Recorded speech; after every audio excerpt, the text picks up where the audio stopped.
En France, la sécurité s'annonce une nouvelle fois comme l'un des thèmes majeurs de la campagne présidentielle. Il suffit d'écouter les propositions récentes des principaux prétendants à la magistrature suprême.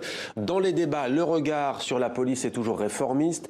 Il faudrait plus ou moins l'armer, l'encadrer, la former, recruter. Le journal français La Croix a voulu nous raconter la police actuelle, celle que les Françaises et les Français ont actuellement en 2022. Bonsoir Michael Kor. Bonsoir. Bienvenue à vous sur TV5 Monde, journaliste, reporter à La Croix. Vous êtes l'auteur de ce grand format intitulé Au commissariat, un an au cœur de la police. Illustration Stéphane Ouari, c'est à lire dans la version hebdomadaire du journal. Avec nous également Denis Jacob, policier secrétaire général du syndicat Alternative Police. Vous avez bien entendu lu cette enquête que vous avez ici même. Michael Kor, 40 pages d'un récit haletant, s'écrit comme un polar, un peu à l'américaine d'ailleurs, avec des personnages plutôt principaux, d'autres plus secondaires. Pourquoi est-ce que vous avez décidé de passer une semaine par mois durant toute l'année 2021 dans ce commissariat central de Roubaix? Et d'ailleurs, pourquoi cette ville? En fait, il y a 2 ans, j'avais eu l'occasion de passer 3 jours, comme c'est souvent le cas, dans un commissariat. Et je me suis rendu compte qu'en fait, je ne savais absolument pas ce qui s'y passait. Autant quand je suis dans un hôpital, je sais à peu près situer les différents services, je sais ce que sont des urgences. Mais dans un commissariat, qui sait par exemple ce qu'est le CAR, les urgences judiciaires? Et c'est en partant de cette idée-là que je me suis dit que j'avais envie de rentrer dans la tête des policiers, raconter leur quotidien, raconter les contrôles, raconter le rapport à la mort, raconter les auditions, raconter les violences faites aux femmes, bref, tout ce qui peut se passer dans les voitures, mais aussi dans les services d'enquête. Et oui, vous étiez embarqué dans les voitures avec les policiers, avec un badge observateur. Denis Jacob, je ne sais pas si vous serez d'accord avec moi, mais ce qui transpire de ce reportage, c'est d'abord le sens du service public des policières et des policiers de ce commissariat. C'est un aspect qui est rarement mis en avant sur la scène médiatique. Oui, complètement, mais permettez-moi en préambule déjà de remercier Michael Kor pour le reportage qu'il a fait. C'est suffisamment assez rare pour le souligner, et en plus la qualité de ce reportage qui expose vraiment bien la réalité du policier. Vous parliez de réforme en ouverture de ce journal. Entre les annonces gouvernementales, les budgets conséquents, importants qui sont donnés et leur concrétisation sur le terrain, eh bien, il y a encore un énorme fossé. Alors oui, le sens du service public, bien évidemment, enfin, nos collègues sont policiers pour porter aide, assistance et secours à nos concitoyens. Et cet article démontre le travail de 90% de la police nationale, qui est de la police générale, de la police secours, avec tous les problèmes qu'ils peuvent rencontrer en termes de moyens, en termes de hiérarchie. Et malgré tout, eh bien, ils sont au service au public, ils sont présents et ils font leur travail quotidiennement avec un très grand professionnalisme. Michael Kor, qu'apprend-on à force de monter, de descendre de ces voitures de police avec ce badge observateur, de vivre les interventions, de suivre les auditions, de passer du temps aussi avec des geôliers, des placés en garde à vue? Eh bien, on apprend déjà qu'on n'a rien à craindre de la transparence. Et en France, c'est pas rien quand on parle de police. Il y a d'autres pays, par exemple, je pense à l'Angleterre, qui ont plus une culture de donner les chiffres, d'expliquer ce que la police fait. Et moi, ce que j'ai appris sur le terrain, c'est qu'effectivement, il y a des choses compliquées. Je pense par exemple au contrôle d'identité.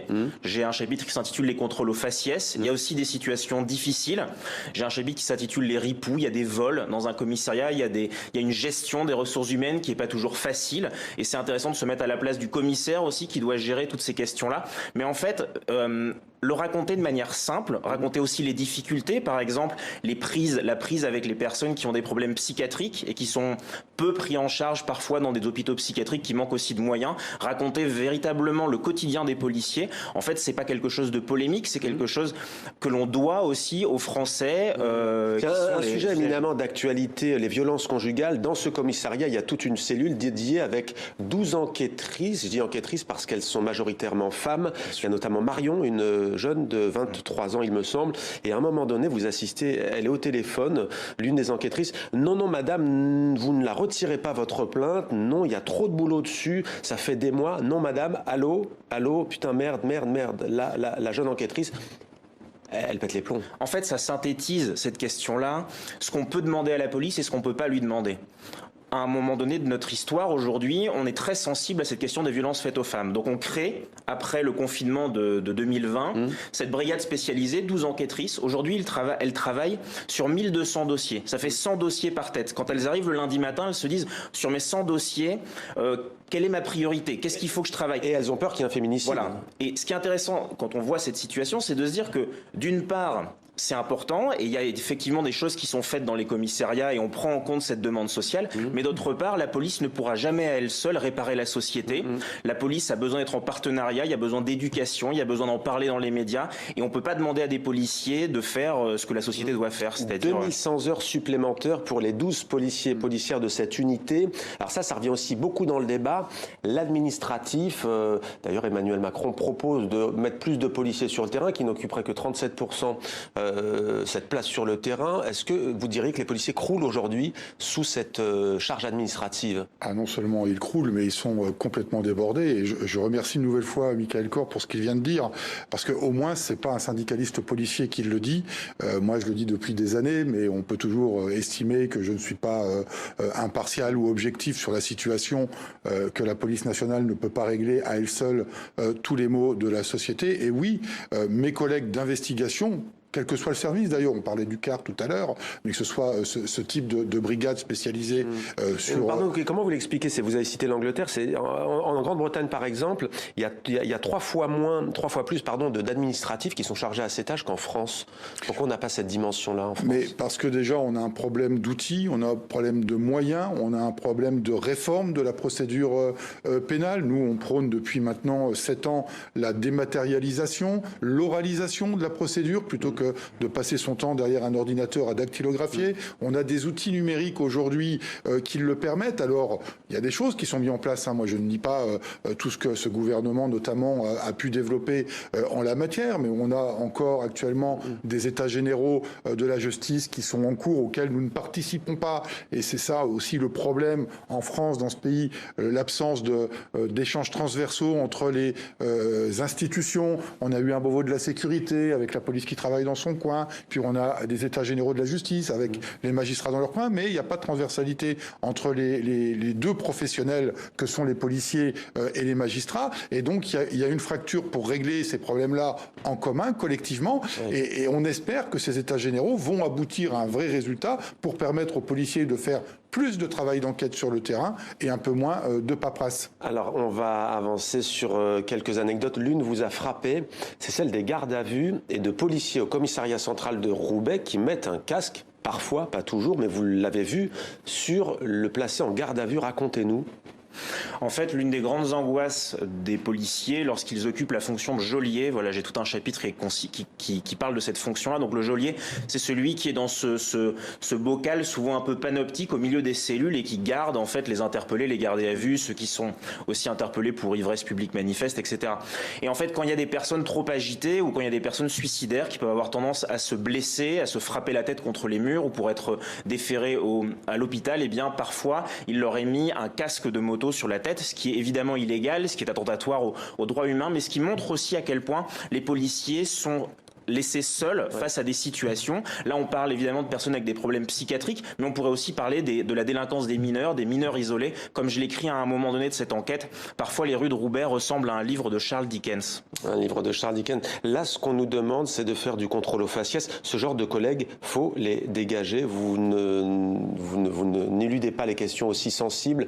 Est-ce que les policiers et les policières vous ont parlé librement de ces questions et de ces griefs qui leur étaient faits, souvent contrôle aux faciès, violence policière, racisme? Alors moi je me suis intéressé sur ces questions-là aussi à qu'est-ce qu'on demande aux policiers. Le policier qui me dit là ce qu'on me demande c'est de faire du contrôle aux faciès, c'est un policier, on est en voiture, il reçoit un coup de fil et on lui demande de faire entre guillemets de l'étranger en situation irrégulière, c'est-à-dire qu'on lui demande d'utiliser l'attestation de déplacement au moment du confinement, donc on est dans ce contexte-là, pour en fait chercher des étrangers puisque à la frontière nord avec la Belgique, c'est par là que passe la moitié des migrants que l'on retrouve à Calais, à Grande-Synthe. Mais je tiens à dire aussi une chose, je tiens à penser à ce policier de la BAC, un grand policier un peu dégingandé. À un moment donné, une magistrate prend une plainte d'un gamin pour harcèlement. En fait, ce gamin, il le harcèle, c'est-à-dire qu'il lui demande sa carte d'identité tous les jours. Et je vais avec ce policier voir ce gamin, qui est guetteur sur un point de deal. Il lui dit alors, t'as raconté ça à la magistrate, etc. Donc moi, je sais pas très bien comment interpréter cette scène. Et je me rends compte, quelques semaines plus tard, qu'en fait, le parquet a pris un 78-2, c'est-à-dire que le parquet a pris un arrêt du code de procédure pénale pour dire aux policiers, ce point point de deal, vous y allez tous les jours entre 11h30 et 12h30, à l'heure où les dealers font des ventes flash de cocaïne et d'héroïne, et vous me le harcelez, ce point de deal. Vous contrôlez les gens. Donc en fait, on a le parquet qui d'un côté demande à des policiers de harceler, et de l'autre côté, le parquet qui critique le harcèlement policier. Alors vous avez vu aussi la souffrance parfois de certaines policières et policières. 11 suicides, on est le 20 janvier, 11 suicides de policiers depuis le début de l'année. Comment expliquez-vous ce phénomène, malgré tout ce que l'on dit de difficile dans cette profession? Mais comment l'expliquer? Je crois qu'une fois de plus, Michael Kor a résumé la situation de ce que vivent et subissent les policiers au quotidien dans leur travail, cette pression permanente. Alors, on ne va pas tout mettre sur le dos des conditions de travail, ça en fait partie, c'est une grosse part de la détresse des collègues qui peuvent avoir aussi parallèlement des problèmes d'ordre privé, mais le tout cumulé fait qu'en règle générale, le travail, le milieu professionnel est la goutte d'eau qui fait déborder le vase. Et d'ailleurs, cet après-midi, il y avait une réunion avec le directeur général sur ce sujet-là, parce que c'est un sujet majeur, il y a une véritable souffrance, et que le ministère a encore beaucoup de travail à faire avec les syndicats de police, avec des associations de policiers qui aident les collègues en souffrance, pour éviter d'être confronté à ce problème comme on l'est encore aujourd'hui. Un policier se tue tous les 2 jours.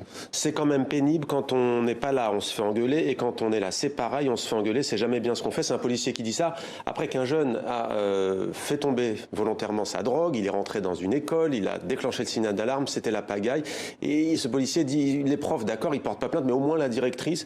Ma dernière question pour vous tout de même, Roubaix, près de 100 000 habitants, 12% de chômage, est-ce que vous faites un lien, est-ce que les policiers font un lien de causalité entre la pauvreté, les difficultés économiques et sociales et la délinquance? Bien sûr, moi j'ai choisi le commissariat de Roubaix parce que c'est un commissariat plutôt petit, 438 fonctionnaires, avec une activité policière importante. Donc pour moi c'était important. Je l'ai aussi choisi parce que les commissaires de Roubaix, je tiens à les en remercier, m'ont fait confiance puisque je n'ai accepté aucune relecture. Après, évidemment, Roubaix c'est une ville particulière. Il y a un policier, je l'ai appelé André dans cette enquête, qui me dit aujourd'hui toutes les usines sont parties, et donc Roubaix c'est une ville par exemple dans laquelle il y a à peu près 40-50% de personnes d'origine maghrébine. Et bien quand on regarde où sont parties les usines, par exemple Damar, aujourd'hui les unités de production sont en Tunisie. Merci beaucoup, ce sera le mot de la fin au commissariat, un an au cœur de la police. Merci beaucoup à tous les deux messieurs d'avoir été nos invités dans 64 minutes sur TV5 Monde.